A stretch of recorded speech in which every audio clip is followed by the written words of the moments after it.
Deixa que eu falo, tudo bem, galera? Eu sou Alex Bagé, tô passando aqui para nossa resenha sobre futebol e eu quero falar sobre a melhora do Grêmio. Sim, eu sei, eu critico muito o Renato, eu exijo muito do Renato, mas o Renato colocou um time que jogou melhor contra o São Paulo. E por que eu tô falando do jogo contra o São Paulo especificamente? Porque o jogo anterior, contra o Botafogo, o Grêmio até tinha vencido, mas o Botafogo não é um time, por exemplo, com a qualidade do São Paulo. Ou seja, contra o São Paulo foi um teste mais forte, o Grêmio tinha um adversário que praticava um melhor futebol em relação ao Botafogo. O Grêmio não ganhou, a gente já falou sobre várias situações de arbitragem, mas o Grêmio jogou melhor contra um time que era melhor do que o Botafogo. E é sobre isso que eu quero falar agora, sobre a melhora técnica do Grêmio, já projetando, depois desse empate contra o São Paulo lá no Morumbi, o jogo do Grêmio na quinta-feira pela Libertadores da América. Dá o like no vídeo, dá o joinha pra gente fortalecer a resenha, te inscreve no canal, espalha nos grupos de WhatsApp e aperta o sininho para receber as notificações. Primeiro, né, claro, se a gente fosse um pouco mais, digamos assim, mais crítico com o Renato, diria o seguinte: mas só melhorou porque saiu o Diego Souza. Não, eu não posso dizer isso, sabe por quê? Porque quando saiu o Diego Souza, eu mesmo cheguei a imaginar que o Renato simplesmente colocaria o Isaac na vaga do Diego Souza. Porque eu lembro que quando o Grêmio jogou contra o Flamengo no Rio, e para mim foi o melhor jogo do Grêmio no ano, para mim as duas apresentações, o Flamengo no Rio de Janeiro e depois aquele Grenal do 2-0, que era para ter sido, quem sabe, 4 até. Mas esse jogo do Grêmio contra o Flamengo foi um jogo que o Grêmio ganhava por 1-0 até o final da partida, teve o Diego Souza machucado e o Flamengo só empatou naquele pênalti que o Kahneman foi cabecear e a bola triscou na cabeça e foi na mão dele. Por que eu tô falando disso? Porque daí se machucou o Diego Souza. E aí no outro jogo contra o Vasco da Gama, jogo que nós empatamos também fora de casa, lá em São Januário, o Renato naturalmente adiantou o Isaac. Porque o Isaac funciona no sistema de jogo do Renato para o Grêmio como um cara multifunções. Quando precisa colocar como meia de armação, ele coloca. Quando precisa colocar como um volante mais avançado, mais com função de recomposição, o Renato também coloca ele por ali. Colocou já como segundo atacante e já colocou ele na vaga do Diego Souza. Por que eu fiz todo esse preâmbulo? Para justificar a impressão equivocada que eu tive do Renato nesse jogo contra o São Paulo. Porque eu apostava que ele colocaria pura e simplesmente ali o Isaac. Não. O Renato até começa com o Isaac, mas começa com o Isaac lá atrás, tirando o Robinho. Ou seja, para mim o Renato acerta duas situações, porque ele não põe o Isaac de centroavante, mas ele põe o Isaac um pouco mais recuado e tira o Robinho do time, que estava deixando o time um pouco lento.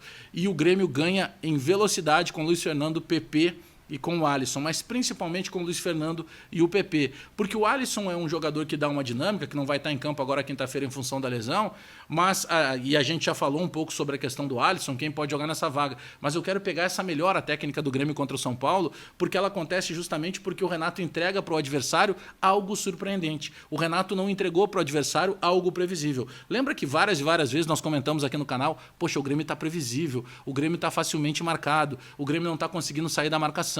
O adversário sabe que ele precisa isolar o Maicon, se o Maicon estiver em campo, ele isola, aproxima e evita que a bola chegue, por exemplo, no Jean-Pierre, se o Jean-Pierre estiver em campo, e aí a bola naturalmente não vai chegar no PP, porque é só o PP que pode resolver, assim como o Everton Cebolinha resolvia.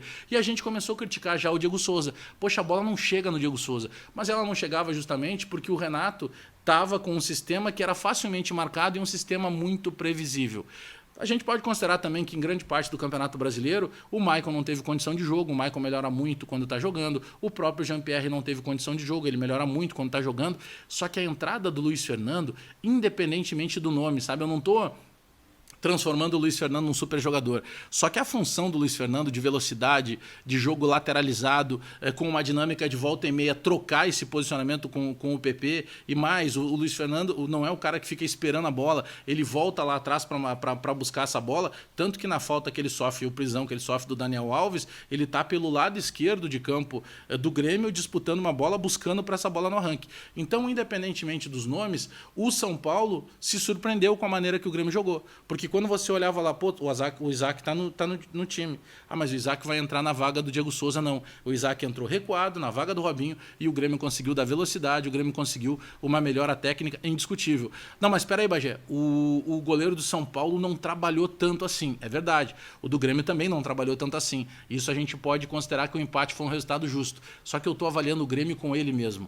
O Grêmio que vinha jogando o Campeonato Brasileiro até o jogo do São Paulo era um Grêmio previsível, facilmente marcado, facilmente dominado e que na maioria das vezes não estava nem perto daquele Grêmio que nós acostumamos jogar sob o comando do Renato, que era o Grêmio da intensidade, que era o Grêmio do passe curto, que era o Grêmio da aproximação, e isso voltou a acontecer. Aí que eu fico pensando, Renato, será que não é uma forma de você buscar surpreender novamente o teu adversário na quinta-feira e jogar com esse sistema de imprimir mais velocidade, de repente, claro, tem um outro aspecto agora que é a volta do Jean-Pierre, que vai entregar a técnica de meio campo, mas o motivo principal do Grêmio foi aproximação, foi um pouco de audácia. Sim, olha quem está falando aqui é um crítico do Renato. O Renato foi audacioso. O Renato buscou essa vitória. O Renato quis essa vitória. Eu sei que a vitória não veio, foi um empate contra o São Paulo. Mas eu estou exaltando aqui a melhora técnica do Grêmio em relação a ele, Grêmio. E tomara que continue assim, porque eu penso que o principal motivo